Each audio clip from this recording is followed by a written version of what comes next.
Revelation 4694.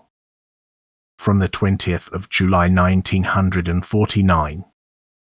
Expression of the Spirit dependent on maturity of soul and receptivity. A certain maturity of soul is necessary in order to hear my voice, because the spirit in the human being expresses itself through the soul, that is, it makes itself known to the soul, which therefore has to be so prepared that it is receptive for every expression of the spirit. For the human being does not hear with bodily ears, but it is the soul which receives the spirit's utterance and passes it on to the bodily human being, the intellect. Therefore the soul must be turned towards the spirit within itself, for a soul which is more turned towards the body directs its ear towards the world and therefore does not hear the quiet voice of the spirit. Thus the human being must first separate himself from the world, from the earthly, before he is capable of spiritual announcements which are imparted to him through the spirit.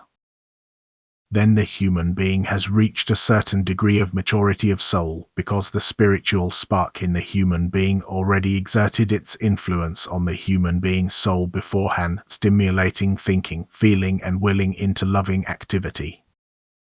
Once this degree of maturity has been reached, which is the prerequisite for receiving my word, then every question can be addressed to me and I will answer it so that it is comprehensible to everyone. Thus the recipient of the announcements need not fear that he will then be mentally active himself and write down his own thoughts as my word. The human being is certainly mentally active, but only in such a way that he processes the thoughts which I want and have transmitted to him through my light beings.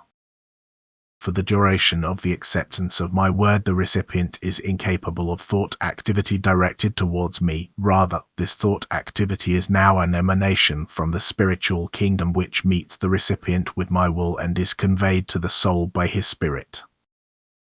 This is why the human being can also convincingly represent the knowledge he has received in this way, for it is purest spiritual knowledge from the heavens. It is my voice which, however, can only be heard by the person who allows the spirit to express itself. But I will always give an earthly child devoted to me the knowledge it requires, and it could then take advantage of this assurance by discussing with me in thought what is unclear to it and where it requests clarification about it. Then it will be given to him in a detailed way, because I constantly want to communicate myself to those who let me speak to them. Amen.